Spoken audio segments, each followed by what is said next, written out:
wabarakatuh. Perkenalkan, nama saya Diana Cahyono Kuncoro Putro dari kelas 12 IPA 6 nomor absen 10. Di sini saya akan menjelaskan tentang kehidupan politik dan ekonomi masa awal kemerdekaan sampai masa demokrasi liberal. Perkembangan politik pada masa demokrasi liberal. Demokrasi liberal adalah sistem pemerintahan yang menempatkan presiden sebagai kepala negara dan Perdana Menteri sebagai kepala pemerintahan dan pimpinan kabinet. Posisi parlemen legislatif sangatlah kuat untuk mempengaruhi kabinet, bahkan bisa menjatuhkan kabinet melalui mosi tidak percaya. Pada periode ini Indonesia menganut Konstitusi UUD 1950. Adapun susunan kabinet di Indonesia pada masa demokrasi liberal. 1. Kabinet Natsir. Kabinet ini dipimpin oleh Muhammad Natsir dari Partai Masyumi. Adapun program kerja Kabinet Natsir. 1. Menyempurnakan organisasi angkatan perang. 2. Mengiatkan usaha mencapai keamanan dan ketentraman. 3. Konsolidasi dan menyempurnakan organisasi susunan pemerintahan. 4. Mengembangkan dan memperkukuh ekonomi rakyat. 5. Memperjuangkan penyelesaian Irian Barat. Yang kedua ada Kabinet Sukiman. Kabinet Sukiman juga mempunyai program-program sebagai berikut. 1. Di bidang keamanan, yaitu menjalankan tindakan-tindakan yang tegas sebagai negara hukum untuk menjamin keamanan dan ketentraman. 2. Bidang sosial ekonomi, mengusahakan kemakmuran rakyat secepatnya dan mempengaruhi hukum agraria agar sesuai dengan kepentingan petani. Yang ketiga, bidang politik luar negeri, menjalankan politik luar negeri secara bebas aktif serta memasukkan Irian Barat ke dalam wilayah Republik Indonesia secepatnya. 4. Bidang hukum, menyiapkan undang-undang tentang pengakuan serikat buruh, perjanjian kerjasama, penetapan upah minimum, dan penyelesaian pertikaian buruh. Yang ketiga ada Kabinet Wilopo. Kabinet Wilopo juga mempunyai program, yaitu 1. Program dalam negeri. Program dalam negeri yaitu menyelenggarakan pemilihan umum, meningkatkan kemakmuran rakyat, meningkatkan kemakmuran pendidikan rakyat, dan pemulihan keamanan. Dan yang kedua ada program luar negeri, yaitu penyelesaian masalah hubungan Indonesia-Belanda, pengembalian Irian Barat ke pangkuan Indonesia, serta menjalankan politik luar negeri yang bebas aktif menuju perdamaian dunia. Yang keempat ada Kabinet Ali Sastroamidjojo I. Pada tanggal 30 Juli 1953 terbentuklah kabinet baru yang dinamakan Kabinet Ali I atau Kabinet Ali Wongso. Kabinet ini merupakan koalisi antara PNI dan NU, sedangkan Masyumi menjadi partai oposisi. Kabinet Ali juga mempunyai program-program, yaitu 1. Meningkatkan keamanan dan kemakmuran serta segera menyelenggarakan pemilu. 2. Pembebasan Irian Barat secepatnya. 3. Pelaksanaan politik bebas aktif dan peninjauan kembali. 4. Persetujuan KMB. Dan kelima adalah penyelesaian pertikaian politik. Dan kelima adalah Kabinet Baharudin Harahap. Kabinet Burhanuddin Harahap juga mempunyai program-program, yaitu 1. Mengembalikan kewibawaan pemerintah, yaitu mengembalikan kepercayaan angkatan darat dan masyarakat kepada pemerintah. Yang kedua, melaksanakan pemilihan umum menurut rencana yang sudah ditetapkan dan mempercepat terbentuknya parlemen baru. Yang ketiga, masalah desentralisasi, inflasi, dan pemberantasan korupsi. Yang keempat, perjuangan pengembalian Irian Barat. Dan kelima adalah politik kerjasama Asia Afrika berdasarkan politik luar negeri bebas aktif. Dan keenam adalah Kabinet Ali Sastroamidjojo II. Program kabinet ini disebut Rencana Pembangunan 5 tahun yang membuat program jangka panjang, yaitu 1. Perjuangan pengembalian Irian Barat, pembentukan daerah-daerah otonom dan mempercepat terbentuknya anggota-anggota DPRD. 2. Mengusahakan perbaikan nasib kaum buruh dan pegawai, menyehatkan perimbangan keuangan negara. Dan ketiga, mewujudkan perubahan ekonomi kolonial menjadi ekonomi nasional berdasarkan kepentingan rakyat dan lain-lain. Dan ketujuh adalah Kabinet Juanda. Presiden Soekarno menunjuk Insinyur Juanda yang non-partai untuk membentuk kabinet baru. Kabinet ini dinamakan Kabinet Juanda dan resmi berdiri pada tanggal 9 April 1957. Programnya disebut Pancakarya sehingga sering juga disebut sebagai Kabinet Karya. Adapun programnya yaitu A. Membentuk Dewan Nasional, B. Normalisasi keadaan Republik Indonesia, C. Melancarkan pelaksanaan pembatalan KMB, D. Perjuangan pengembalian Irian Jaya, E. Mempergiat atau mempercepat proses pembangunan. Semua itu dilakukan untuk menghadapi pergolakan yang terjadi di daerah, perjuangan pengembalian Irian Barat, menghadapi masalah ekonomi serta keuangan yang sangat buruk. Dan selanjutnya adalah Pemilu 1955. Pemilu 1955 adalah pemilu pertama yang diselenggarakan dalam sejarah kemerdekaan Indonesia. Pemilu 1955 ini diselenggarakan pada masa demokrasi parlementer pada Kabinet Burhanuddin Harahap. Berdasarkan Undang-Undang Nomor 7 Tahun 1953, keadaan politik setelah pemilu 1955 di bidang pemerintahan terjadi ketegangan akibat banyaknya mutasi yang dilakukan di beberapa kementerian. Hal ini menjadi salah satu faktor mendesakkan agar Perdana Menteri mengembalikan mandatnya. Akhirnya pada 8 Maret 1956 Kabinet Burhanuddin Harahap jatuh. Dan selanjutnya adalah perkembangan ekonomi pada masa demokrasi liberal. Kehidupan ekonomi Indonesia hingga tahun 1959 belum berhasil dengan baik dan tantangan yang menghadangnya cukup berat. Upaya pemerintah untuk memperbaiki kondisi ekonomi adalah sebagai berikut. 1.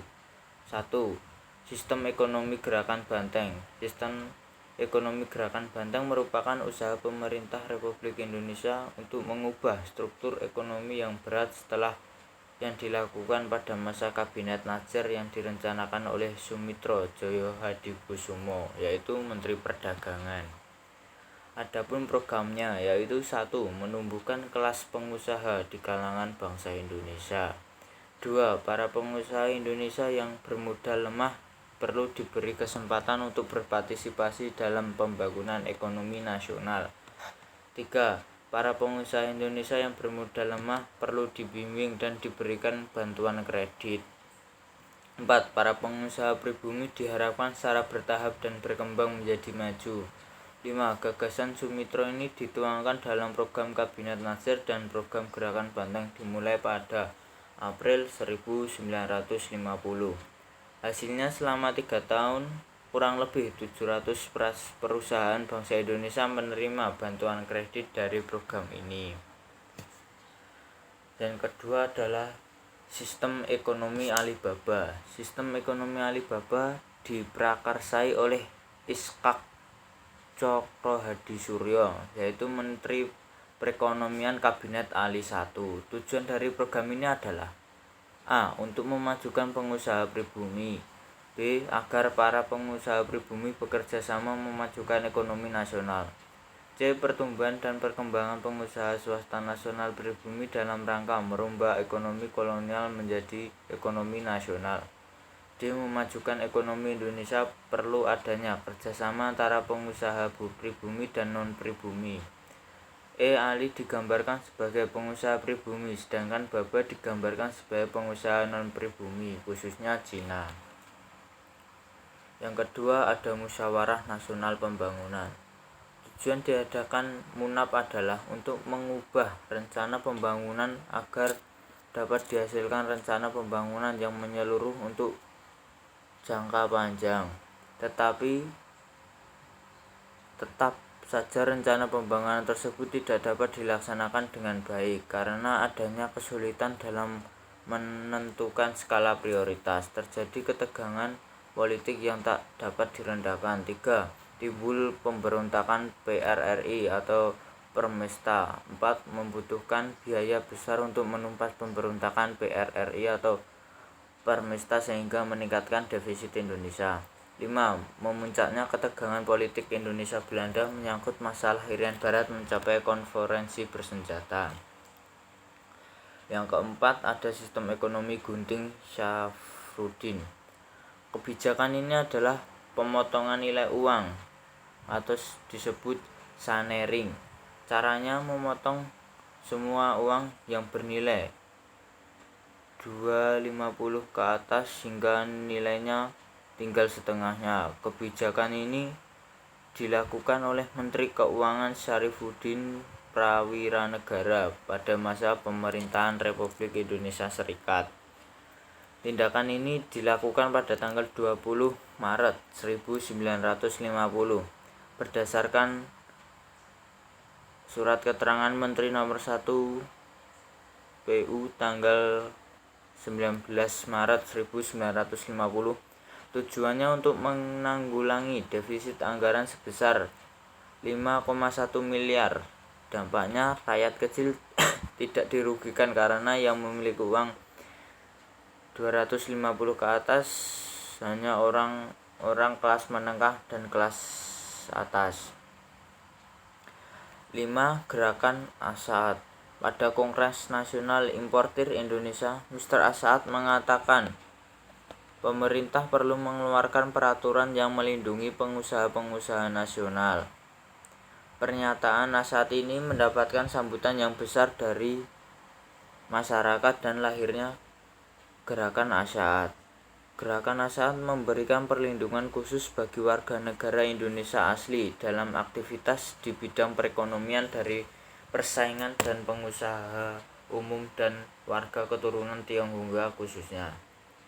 Dukungan pemerintah terlihat dari pernyataan yang dikeluarkan pemerintah pada Oktober 1956 bahwa pemerintah memberikan lisensi khusus pada pengusaha pribumi. Ternyata kebijakan pemerintah ini menimbulkan reaksi negatif, yaitu munculnya permusuhan antara kalangan Tionghoa dengan masyarakat pribumi.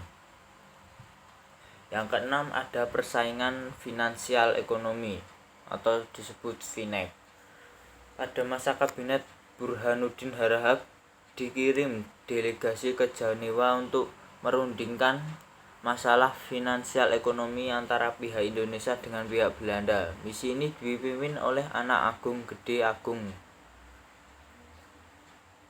Pada tanggal 7 Januari 1956 dicapai kesepakatan rencana persetujuan FINEK yang berisi 1. Persetujuan FINEK hasil KMB dibubarkan. 2.